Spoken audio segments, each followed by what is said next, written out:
ካያ ድራማ ክፍል 25 ተለቀቀ። ትሪስት እንግዲህ ላትመለስ ሄዳለች ማለት ነው። በጣም ያሳዝናል። ትሪስት ትሞታለች ብለን አላስብንም ነበረ። ነገር ግን እንግዲህ ወደማይቀረው ዓለም ሄዳለች ማለት ነው። ሁሉም እንግዲህ ቤተሰብ በሀዘን ተውጦ ሀዘን ቤታችን ይገባል ብለው ያላሰቡትን ልደቷን እናከብራለን ብለው ሽር ጉድ ብለው እንግዲህ የልደት ፕሮግራም እና ጭፈራው ሙዚቃው ቀርቶ አሁን ላይ እንግዲህ የትሪስት ቤተሰቦች ትሪስት በማረፏ በመሞቷ በሀዘን ተውጠዋል ማለት ነው። በጣም ነው የሚያሳዝነው። ትሪስት እንግዲህ ትሞታለች ተብሎ ሳይታሰብ ለብሩክ የተጠነሰሰው ጥንስስ እንግዲህ ወደ ትሪስት ሆኗል ማለት ነው።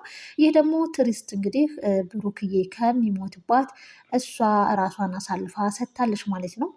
ይህ ሁሉ ነገር እንግዲህ የሚኪ ስራ ነው። ሚኪ ብሩክን አጠፋዋለሁ በድጋሚ በማለት እንግዲህ ባነሳሳውና ባደረገው ነገር ነው።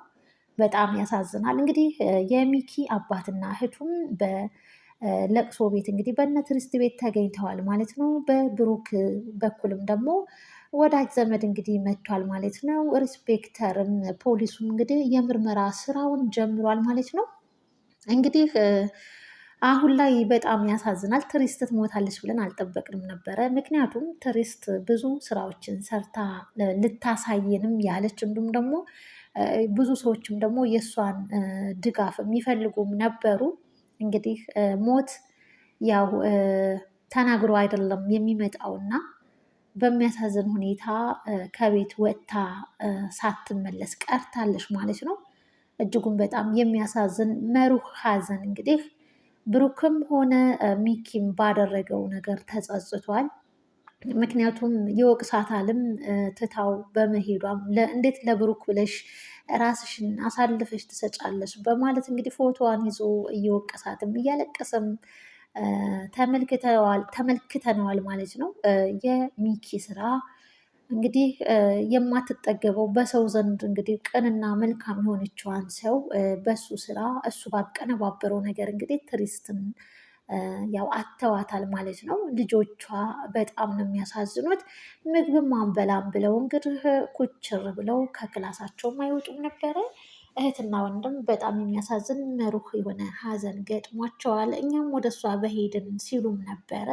በጣም ያሳዝናል። ለእናትየዋም ለአያትየዋም እንግዲህ ምግብ አንበላም ብለው ብትለምናቸውም ድክም ብሏት እንግዲህ ምግቡን ክላስ ትታ ነበረ የወጣችው ማለት ነው። እናም እንግዲህ በጣም በሚገርም ሁኔታ እንግዲህ ልዕልት የብሩክ ጓደኛ አሁን ላይ በጣም ቤስት ጓደኛው የሆነችው እኔ ሂጄ ልሞክራቸው በማለትም እንግዲህ ልጆችን ተዋውቃቸው እነሱም በጣም ወደዋታል እና እኔ ልሞክርና እስኪ የሚበሉልኝ ከሆነ እኔ ላብላቸው በማለትም ነበረ ብድግ ብላ ሄደችው። እንግዲህ ብድግ ብላ ስትሄድ ርብቃም እቻ አሽቃባጭ እያለች እንግዲህ ብሩክን ትወስድብኛለች ብላ ያው ቀናት ነገርም አለባትና ሆኖም ግን በሚገርም ሁኔታ እንግዲህ ልዕልት ሄዳ ከልጆቹ ጋር ተግባብታ እሷም እናት እንደሌላት ተናግራ ታሪኳን ከልጆቹ ጋር እንግዲህ ብሶተኛና ለብሶተኛ አንድ ላይ ተገጣጥመው ነገር ግን እናንተ አሁን እንደዚህ በማድረጋችሁ እናታችሁ አትደሰትም። እናታችሁ እንድትደሰት የእናታችሁን ነፍስ እንዲያርፍ ከፈለጋችሁ እሷ የምትወደውን ነገር አድርጉላት በማለትም እንግዲህ ትመክራቸዋለች ማለት ነው። በትምህርታችሁ ምን ያክል ደረጃ እንድትወጡ ነበር የምትፈልገው እያለችም እንግዲህ እናታቸው የሚያስደስታትን ነገር እንዲያደርጉ መከረቻቸው። ለዛም ደግሞ ምግብ መመገብ እንዳለባቸውም በደንብ አድርጋ መከረቻቸው። እሷም እሺ በማለት እንግዲህ ልጆቹም ከግራና ከቀኝ እሺ ብለው እንግዲህ ምግቡንም ተመግበውላት በጣም እንግዲህ ቤተሰብም ተገርሟል ማለት ነው። እንዴት እሺ ብለው ተመገቡልሽ ሲሏት እንግዲህ አይ እንግዲህ ያው ከኔ ታሪክ ጋር ተመሳስሎ ነው ለዛ ነው በማለትም ተግባባን ተስማማን አለቻቸው። ልጆቹ በጣም ወደዋቸዋል። ያንን ያየውና የተመለከተው እንግዲህ የብሩክ ጓደኛ እና የልዕልት ጓደኛ አንቺ ብሩክን ማግባት አለብሽ ከልጆቹ ጋር ይህን ያክል ከተግባባችሁና ከተዋደዳችሁ የብሩክ ልጆች እናት መሆን አለብሽ በማለትም እንግዲህ ሲነግራት ነበረ ሳንጁ። እሷም እንዴት እንደዚህ ትለኛለህ? አንተ በባለፈው ከብሩክ ጋር ያለሽን ነገር አቁሚ ስትለኝ አልነበር እንዴ ብላም እንግዲህ ስትጠይቀው ያኔማ ከትሪስት ጋር ሚኪ ወጥቶ ከትሪስት ጋር አንድ ላይ ይሆናሉ ብዬ ነበር። አሁን ትሪስት ከሄደች አንቺ መሆን አለብሽ በትሪስት ቦታ በማለትም ሳንዱ እንግዲህ እያመለከታት ይገኛል ማለት ነው። ሌላው እንግዲህ መርማሪው ፖሊስ መጥቶ ሚኪን ለብቻ ላናግርህ እፈልጋለሁ ብሎ እንግዲህ ያው ለብቻው እንዲያወሩም አድርጓል ማለት ነው። ነገር ግን በጣም በሚያሳዝን ሁኔታ ያወሩትን ነገር አንድ በአንድ እንግዲህ ልጅ ካሌብ ሰምቷል ማለት ነው። ሽንት ቤት ነበረ። እነሱ ከሽንት ቤት በር ላይ ሆነው እንግዲህ መርማሪው ፖሊስ እንግዲህ የጠረጠረውን እና የገመተውን ነገር ጣቱን እንግዲህ ሚኪ ላይ ቀስሮበታል ማለት ነው። አንተ የቀድሞ የብሩክ የነፍስ ወዳጅ ነህ፣ ጓደኛው ነህ እና እንዴት ጓደኛውን ብሩክ ምቶ ጓደኛውን ልታገባ ቻልክ ብሎ ጠየቀው። አንተ በዙሪያው ብቻ ብዙ ጥያቄዎችን አቀረበለት እና የጓደኛህን ሚስት እንዴት ልታገባ ቻልክ እያለም እንግዲህ እንደዛ እያለ ያንን ሊል የቻለበት ምክንያት ደግሞ ብሩክ ሊተኮስብኝ ልገደል የመጣሁት ለእኔ ነበረ፣ እሷ ለእኔ ብላ ተሰዋች ብሎ እንግዲህ እጅጉን በጣም በመሩህ ሐዘን ውስጥ ሆኖ ለመርማሪው ፖሊስ ሲናገርም ነበረ። ስለዚህ በመሀላቸው ያለው ሰው እንግዲህ ሚኪ ነው። ሚኪ እስከሆነ ድረስ ደግሞ ብሩክን ሊያጠፋው የሚችለው እሱ ነው በማለት እንግዲህ ነገራቶቹና ጉዳዩ ወደ ሚኪ እንደሚያመላክትም መርማሪው ፖሊስ በደንብ አድርጎ ነግሮታል ማለት ነው። ሚኪም እንግዲህ መረጃ አለ ወይ ብሎም ሁሉ ጠይቆታል ማለት ነው። ያ ማለት እንግዲህ አጥፍቻለሁ፣ ስራውን ሰርቻለሁ፣ ነገር ግን እኔ ይህንን ስራ ለመስራቴ ምን መረጃ አለ ብሎ በድፍረት እንደመናገር ነው። መርማሪ ፖሊስም ደግሞ ይህ መረጃ የሚባለውን ነገር ደግሞ በቅርብ እጅ ይገባል በማለትም እንዴት ያልሆኑ ጥያቄዎችን ትጠይቀኛለህ እያለም እንግዲህ ሚኪ እንግዲህ ሲናገር ነበረ። ያው መርማሪ ፖሊስ እስከሆንኩኝ ስራዬ ነው፣ የፈለኩትን ጥያቄ ልጠይቅህ እችላለሁ አለ። በስተመጨረሻም ካሌብ እንግዲህ ሁሉን ነገር ሰምቷል። እማዬን የገደላት እሱ ነው ማለት ነው፣ እገለዋለሁ በማለትም እጁም ሰውነቱም ሲንቀጠቀጥ ተመልክተናል ማለት ነው።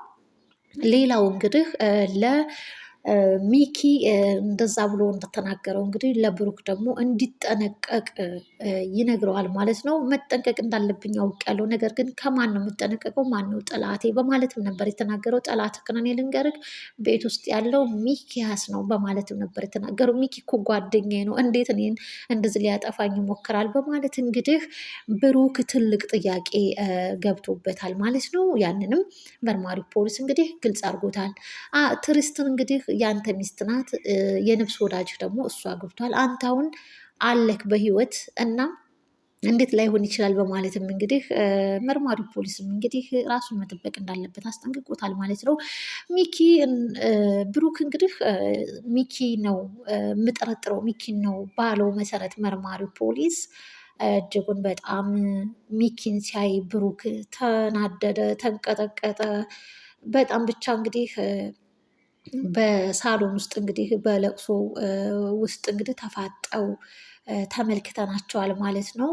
ሚኪም ያው መጥፎ ስራ አንገት ያስደፋልና በጣም አፍሯል፣ ደንግጧል፣ ተናዷልም። ምንም ያልጸጸተው ነገር የለም። ነገር ግን ብሩክ ደግሞ እንግዲህ መርማሪው ፖሊስ ባመላከተው ኢሻራ ብሩክ ላይ ትኩረቱን ሚኪ ላይ ትኩረቱን አድርጓል፣ ብሩክ ማለት ነው። ይህንን ያየችውና የተመለከተችው ልዕልት ሲቀያየር ብሩክ ወደ ውጭ አውጥታ ልትጠይቀው ሞክራለች። እናም እንግዲህ ብሩክም ሚኪን እንደተጠራጠረው መርማሪ ፖሊስ ይነግራቸዋል።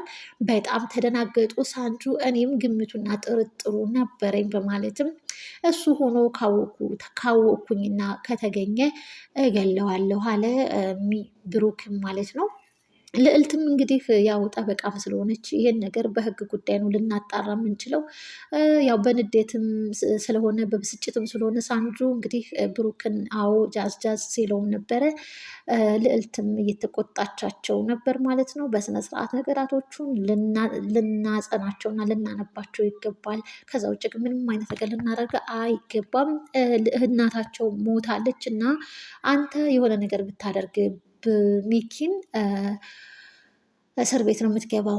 ልጆቹ ደግሞ በጣም ያሳዝናሉ። ያለ እናት ያለ አባት እንዴት ይኖራሉ? እና እባክህ ተረጋጋ ብላ እንግዲህ ልዕልትም እንዲረጋጋ ብሩክን ጠይቀዋለች ማለት ነው።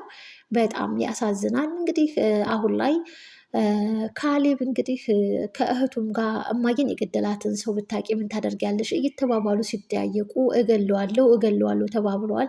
እገለዋለሁ የሚልማ ትክክለኛው ውሳኔና መፍትሄ ከሆነ እገላግለዋለሁ በማለት እንግዲህ ካሌብ ለሚኪ የእጁን ሊሰጠው እንግዲህ ቢላዋ ይዞ ወደ ሚኪ ክላስ አምርቷል ማለት ነው።